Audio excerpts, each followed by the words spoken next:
कर्पूरिगौरं करुणावतारं संसारसारं भुजगेन्द्रहारं सदा वसन्तं हृदयारविन्दे भवं भवानी सहितं नमामि। श्री शिवाय नमस्तोभ्यम। आप सुन रहे हैं श्री शिव महापुराण कथा रुद्र संहिता के द्वितीय खंड सती से दक्ष की 60 कन्याओं का विवाह, दक्ष और वारिणी के यहाँ देवी शिवा का अवतार होना, दक्ष के द्वारा उनकी स्तुति तथा सती के सद्गुणों एवं चेष्टाओं से माता पिता की प्रसन्नता। आज के दिन हम इस पावन कथा का रसपान कर रहे हैं। पिछली कथा में हमने सुना था कि नारद जी को दक्ष ने श्राप दे दिया था। श्राप देते हुए दक्ष ने कहा था कि हे मूढ़मते, तुम भगवान विष्णु के पार्षदों में व्यर्थ ही घूमते फिरते हो।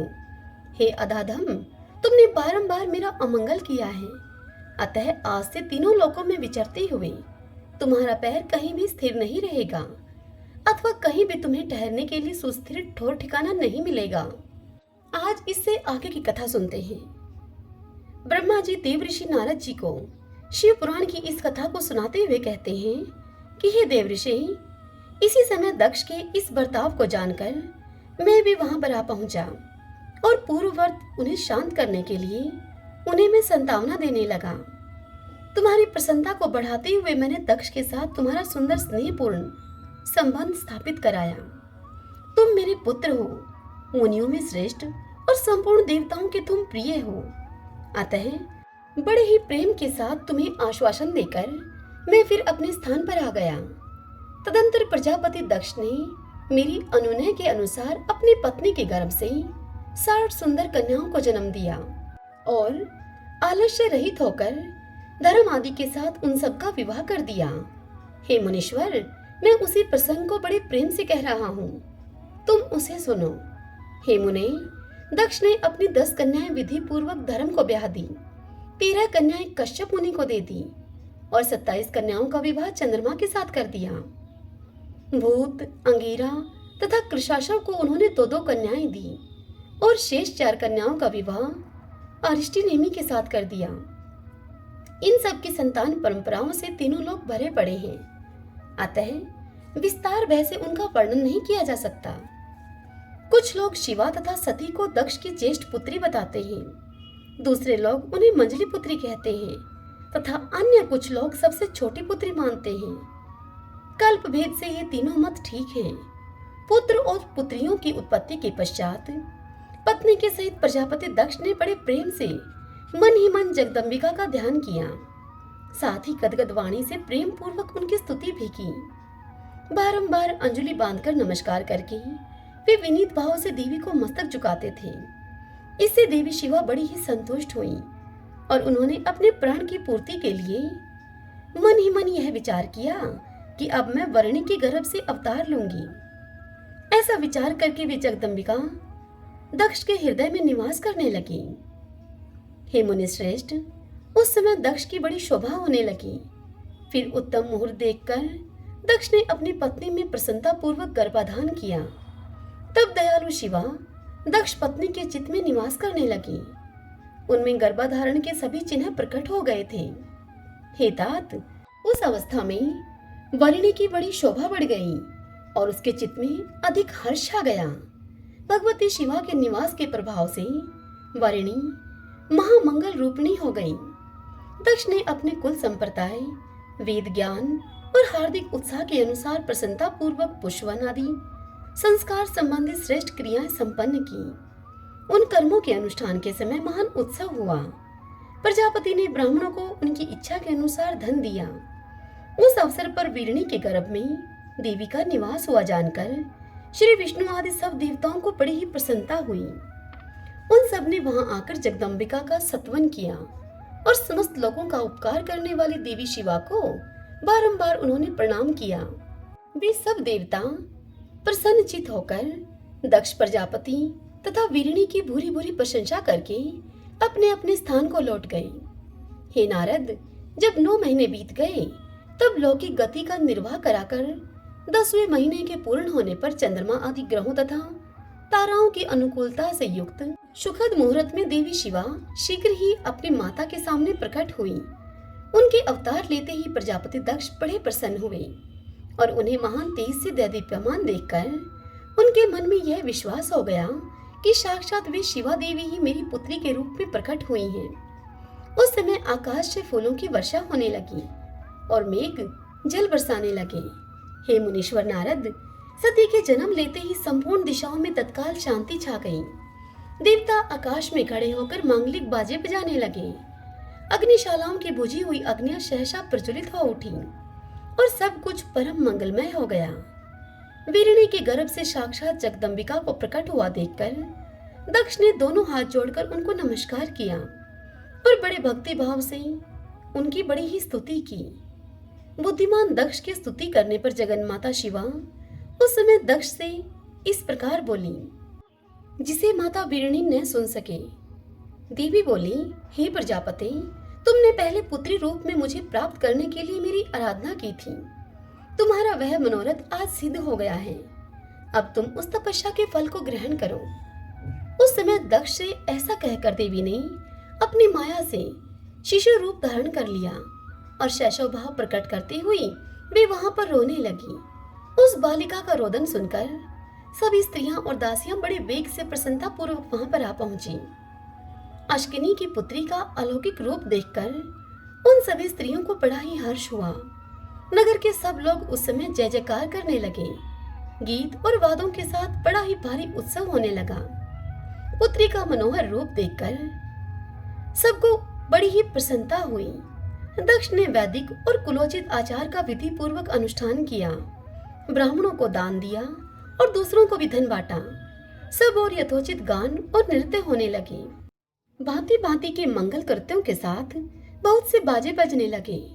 उस समय दक्ष ने समस्त सद्गुणों की सत्ता से प्रशंसित होने वाली अपनी उस पुत्री का नाम प्रसन्नता पूर्वक उमा रखा। तदंतर संसार में लोगों की ओर से उसके और भी नाम प्रचलित किए गए, जो कि सब के सब महान मंगलदायक तथा विशेषतः समस्त दुखों का नाश करने वाले हैं। वीरणी और महात्मा दक्ष अपनी पुत्री का पालन करने लगे अब, तथा वह शुक्ल पक्ष की चंद्रकला के समान दिनों दिन अब बढ़ने लगी। हे द्विश्रेष्ठ, बाल्य अवस्था में भी समस्त उत्तमोत्तम गुण उसमें उसी तरह से प्रवेश करने लगे जैसे कि शुक्ल पक्ष के बाल चंद्रमा में भी समस्त मनोहारिणी कलाएं प्रविष्ट हो जाती हैं। दक्ष कन्या सती सखियों के बीच में बैठी बैठी जब अपने भाव में निमग्न होती थी, तब बारंबार भगवान शिव की मूर्ति को चित्रित करने लगती थी। मंगलमयी सती जब बाल्योचित सुंदर गीत गाती, तब स्थाणु, हर एवं रुद्र नाम लेकर समर शत्रु शिव का स्मरण किया करती थी। हे नारद, एक दिन मैंने तुम्हारे साथ जाकर पिता के पास खड़ी हुई सती को देखा। वह तीनों लोगों की सारभूता सुंदरी थी। उसके पिता ने मुझे नमस्कार करके तुम्हारा भी सत्कार किया। यह देखकर लोक लीला का अनुसरण करने वाली सती ने भक्ति और प्रसन्नता के साथ मुझको और तुमको भी प्रणाम किया। हे नारद, तदंतर सती की ओर देखते हुए हम और तुम दक्ष के दिए हुए शुभ आसन पर बैठ गए। तत्पश्चात मैंने उस पुण्यशीला बालिका से कहा कि हे सती, जो केवल तुम्हें ही चाहते हैं और तुम्हारे मन में भी एकमात्र जिनकी ही कामना है, उन्हें सर्वज्ञ जगदीश्वर महादेव जी को तुम पति के रूप में प्राप्त करो। हे शुभे, जो तुम्हारे सिवा दूसरी किसी स्त्री को पत्नी के रूप में न तो ग्रहण कर सके हैं और नहीं करते हैं और न भविष्य में ही ग्रहण करेंगे, वे ही भगवान शिव तुम्हारे पति हों। वे तुम्हारे ही योग्य हैं, दूसरे के नहीं। हे नारद, सती से ऐसा कहकर मैं दक्ष के घर में देर तक ठहरा रहा। फिर उनसे विदा लेकर मैं और तुम दोनों अपने अपने स्थान को चले आए। मेरी उस बात को सुनकर दक्ष को बड़ी ही प्रसन्नता हुई। उनकी सारी मानसिक चिंता अब दूर हो गई और उन्होंने अपनी पुत्री को परमेश्वरी समझकर उसे गोद में उठा लिया। इस प्रकार कुमारोचित सुंदर लीला विहारों से सुशोभित होती हुई भक्त वत्सला सती, जो कि स्वेच्छा से मानव रूप धारण करके प्रकट हुई थी, कुमार अवस्था को पार कर गई। बाल्यावस्था बिताकर किंचित युवावस्था को वह प्राप्त हुई सती अत्यंत तेज एवं शोभा से संपन्न होकर संपूर्ण अंगों से मनोहर दिखाई देने लगी। जब लोकेश दक्ष ने यह देखा कि सती के शरीर में युवावस्था के लक्षण अब प्रकट होने लगे हैं, तब उनके मन में यह चिंता हुई कि मैं महादेव जी के साथ इनका विवाह कैसे करूं। सती स्वयं भी महादेव जी को पाने की प्रतिदिन अभिलाषा रखती थी। अतः पिता के मनोभाव को समझकर वे माता के निकट गईं। विशाल बुद्धि वाली सती रूपणी परमेश्वरी शिवा ने अपनी माता वीरणी से भगवान शंकर की प्रसन्नता के निमित्त तपस्या करने के लिए आज्ञा मांगी। माता की आज्ञा उन्हें मिल गई। अतः दृढ़ता पूर्वक व्रत का पालन करने वाली सती ने महेश्वर को पति रूप में प्राप्त करने के लिए अपने घर पर ही उनकी आराधना आरंभ कर दी। अश्विन मास में नंदा अर्थात प्रतिपदा, षष्ठी और एकादशी तिथियों में उन्होंने भक्ति पूर्वक गुड़, भात और नमक चढ़ाकर भगवान शिव का पूजन किया और उन्हें नमस्कार करके उसी नियम के साथ उस मास को उन्होंने व्यतीत किया। कार्तिक मास की चतुर्दशी को सजाकर रखे हुए मालपुओं और खीर से परमेश्वर शिव की उन्होंने आराधना करके वे निरंतर उनका चिंतन करने लगे। मार्गशीर्ष मास के कृष्ण पक्ष की अष्टमी तिथि को तिल, जौ और चावल से हर की पूजा करके ज्योतिर्मय दीप दिखाकर अथवा आरती करके सती अपना दिन बिताती थी। पौष मास के शुक्ल पक्ष की सप्तमी को रात भर जागरण करके प्रातःकाल खिचड़ी का नैवेद्य लगा करके वे शिव जी की पूजा करती थी। माघ की पूर्णिमा को रात में जागरण करके सवेरे नदी में नहाती और गीले वस्त्र से ही तट पर बैठकर भगवान शंकर की पूजा किया करती थी। फागुन माह के कृष्ण पक्ष की चतुर्दशी तिथि को रात में जागरण करके उस रात्रि के चारों पहरों में शिव जी की विशेष पूजा करती और नटों के द्वारा नाटक भी कराती थी। चैत्र मास के शुक्ल पक्ष की चतुर्दशी को वे दिन रात शिव का स्मरण करती हुई अपना समय बिताती और डाक के फूलों तथा दवनों से भगवान शिव की पूजा करती थी। वैशाख शुक्ल तृतीया को सती तिल का आहार करके रहती और नए जौ के पात से रुद्रदेव की पूजा करके उस महीने को वह बिताती थी। ज्येष्ठ की पूर्णिमा को रात में सुंदर वस्त्रों और भटकटिया के फूलों से शंकर जी की पूजा करके वे निराहार रहकर ही वह मास व्यतीत किया करती थी। आषाढ़ के शुक्ल पक्ष की चतुर्दशी को काले वस्त्र और भटकटिया के फूलों से वे रुद्रदेव का पूजन करती थी।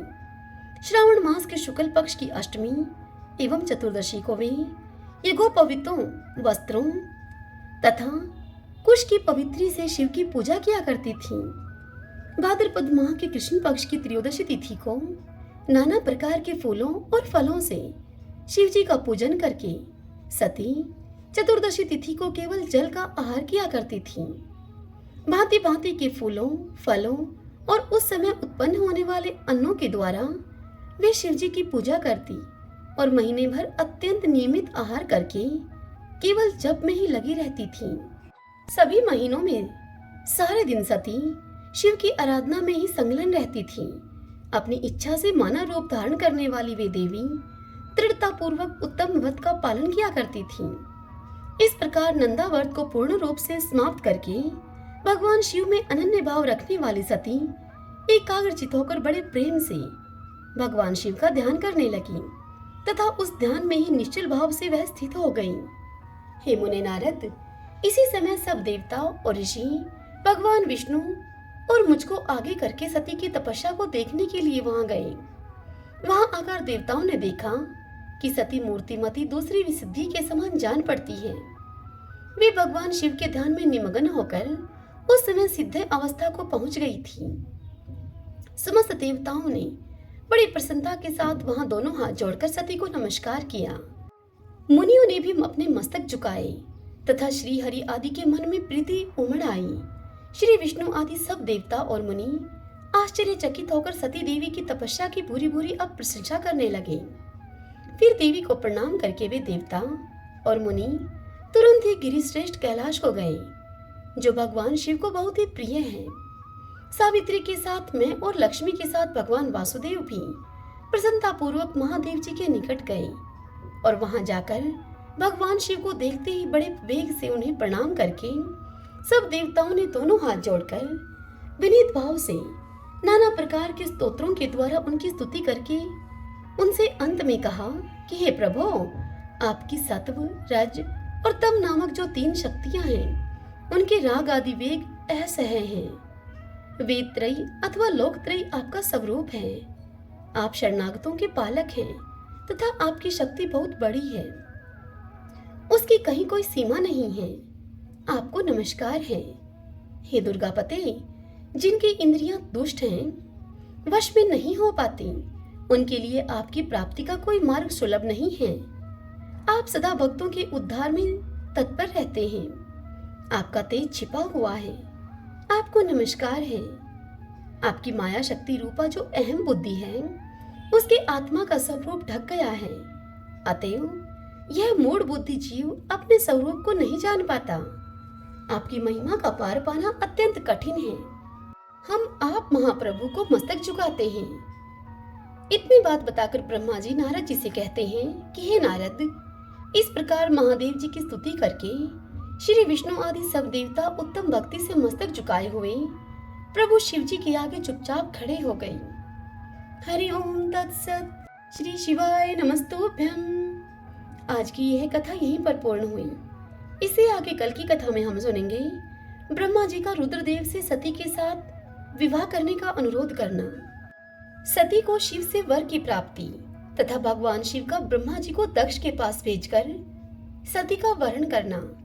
कल हम इस पावन कथा का रसपान करेंगे।